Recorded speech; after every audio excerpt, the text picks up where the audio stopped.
नमस्कार भाइयों बहनों, हर हर महादेव। कैसे हैं आप सब? उम्मीद है अच्छे होंगे। मैं भी अच्छी हूँ। आज हमारे गांव से माता रानी की विदाई हो रही है। मैं उनको खोइचा भरने का सारा सामान ले चुकी हूँ और तैयार हो चुकी हूँ जाने के लिए। मैं जा रही हूँ, हमारे साथ हमारी एक फ्रेंड भी जा रही है दोस्तों। तो मैं सब कुछ लेकर के तैयार हूँ। माता को भोग भी लगाएंगे और उनके आंचल में खोइचा भी भरेंगे। जहाँ पर कि हम पूजा करके आए थे, बहुत ज़्यादा दूर जाने की ज़रूरत नहीं है। तो बस फाइनली हम अब घर से निकलने ही वाले हैं दोस्तों। तो निकल चुके हैं। रास्ते में देख सकते हैं किस तरह से हम पैदल ही चल करके, क्योंकि पास में ही है तो बस पैदल ही पहुंचने वाले हैं हम लोग वहां पर।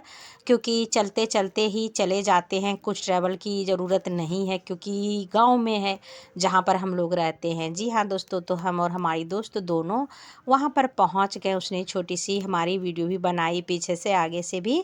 तो आप देख सकते हैं हम लोग पहुंच गए वहां पर और फाइनली हमने अपना पूजा स्टार्ट किया। सबसे पहले हमने उनको चुमाया, जो कि हम चावल या धान से करते हैं। तो इसके लिए मैं चावल ले करके गई थी, जिससे कि मैं माता रानी को चुमाई। अक्सर गांव में क्या होता है, जो पूरी तरह से ग्रामीण क्षेत्र होते हैं वहां पर माता रानी को दरवाजे पे ले करके आ जाते हैं गांव के भाई लोग। लेकिन यहाँ पे ऐसा नहीं हो पाता है क्योंकि यहाँ शहर है और यहाँ पर हमारे समाज में माता रानी को लाया तो जाता है, बिठाया तो जाता है ला करके पंडाल में। इसके लिए यहाँ पर मंदिर नहीं है दोस्तों। यहाँ पे बनाया जाता है माता रानी के लिए पंडाल, जो कि आप हमारे पिछले वीडियो में भी देख चुके हैं। वहीं पर माता रानी को बिठाया जाता है। रात भर जागरण कीर्तन भजन होते हैं और फिर इस तरह से यहाँ पर माता रानी के आगमन होते हैं। हम सब वहीं पर जा कर के पूजा करते हैं और अपने घरों में भी करते हैं हर दिन दोस्तों, जो कि तस्वीर होती है माँ सरस्वती की। तो वहाँ पर हम गए, पूजा बहुत ही अच्छे से की क्योंकि 2-3 दिन माता रानी रहती है तो बारी बारी से सभी कर ही लेते हैं पूजा। मैं पूजा भी करने आई थी, दर्शन भी करने आए थे। उसके बाद अब माता रानी का आज विदाई होने वाला है तो मैं खोइचा भरने के लिए आई हूँ। तो देख सकते हैं हमने लाल कलर की चुनरी वाले कपड़े को वहाँ पर बिछाया। जिस तरह से हम लोगों में दी जाती है बेटियों को खोइचा जाने के समय में, जो हमारे बिहार में बहुत ही फेमस, बहुत ही शुभ चलन है कि जाने के समय बेटियों के आंचल में भरे जाते हैं धान या कुछ ऐसा। जीरा भी डाल सकते हैं, बहुत लोग चावल भी देते हैं, बहुत लोग सब कुछ देते हैं। मैंने आज माता रानी के खोइचे में धनिया डाला है क्योंकि हमारे पास धनिया ही थे जो कि हमारे खेत से आते हैं गांव से। तो बस वही धनिया से मैंने इनके आंचल में खोइचा भरे, जो कि हमने रुमाल में बांध करके 5 बार उसमें जो खोइचा में दिया जाता है, धनिया है, उसके बाद दूबी है, हल्दी की गांठें हैं, कुछ पैसे हैं, बिंदी, सिंदूर, यही सब डाल करके हम माता रानी के आंचल के रूप में एक छोटे से कपड़े के टुकड़े में, जो कि मैं ले करके घर से गई थी, छोटा सा लाल कलर का एक रुमाल, जिसमें मैं बांध करके माता रानी को और देने वाली हूँ। और कुछ अपनी मन्नतें भी उस खोचे में हमने डाला है। अब देखते हैं मैया की क्या मर्जी होती है। और बस यही हर साल की उम्मीद कि हे माँ इस वर्ष आई हो तो अगले वर्ष फिर से आना। जिस तरह की सुख शांति समृद्धि बना के रखी हो, पूरे वर्ष आपके आशीर्वाद और आपकी कृपा बरसती रहती है। इसी तरह आने वाले साल में भी आपकी कृपा और आपकी दया दृष्टि बनी रहे।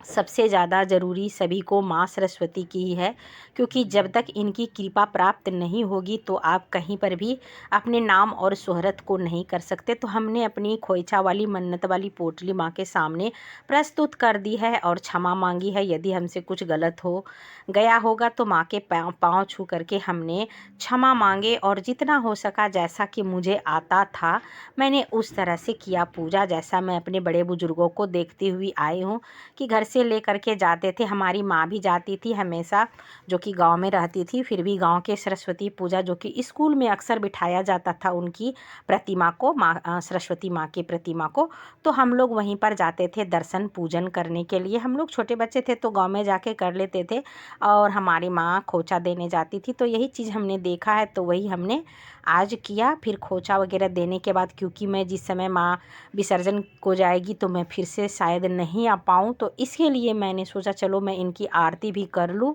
क्योंकि पूजा अर्चना हो गया, मैं माता रानी को विदाई देने के लिए गई थी तो मैंने उनकी आरती भी की, क्योंकि मैया इस बार जाने वाली है इस वर्ष, फिर अगले वर्ष ही आएंगी, जो कि हमारे ही यहाँ पर आती हैं। तो अब देखते हैं फिर माँ हमारे लिए क्या क्या आशीर्वाद बरसा के जाती हैं। ये सारी चीज़ें आप लोगों को लगातार हमारे ब्लॉग में देखने के लिए मिलेगी।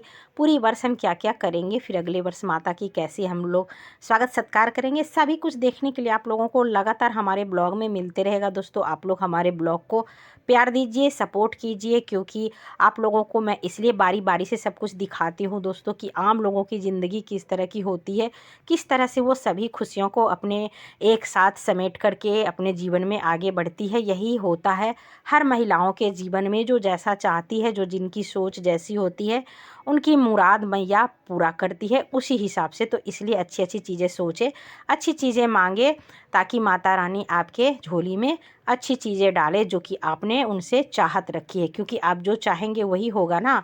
तो अच्छा ही चाहना चाहिए, अच्छा ही सोचना चाहिए। तो मैंने माता रानी से क्षमा मांगी और पूरे वर्ष के लिए सुख शांति समृद्धि और अपनी कृपा बनाए रखने के लिए दिल से उनकी वंदना की। फिर उसके बाद हम लोग वापस वहाँ से चले आए घर। जी हाँ दोस्तों, मैं घर आ चुकी हूँ और माता रानी को यहाँ पे मैंने प्रणाम किया। वहाँ से कुछ हमने तिलक वगैरह लाए थे, मैंने यहाँ पे लगाया, क्योंकि पूरे वर्ष हम अब इनके ही दर्शन और पूजन करने वाले हैं। जी हाँ दोस्तों, ये मैया हमारे घर में तस्वीर के रूप में विराजमान रहती है। मैं इनके पाँव छू के आशीर्वाद ली और आप लोगों के लिए भी दुआ की है कि आप लोगों के भी घर में सुख शांति समृद्धि माँ सरस्वती की कृपा दृष्टि बनी रहे, ताकि आपके जीवन में अनेक तरह की ऊंचाइयों को आप छुए। माता रानी के आशीर्वाद के बिना कुछ भी पॉसिबल नहीं है। दोस्तों मिलते हैं अगले वीडियो में, बाय बाय।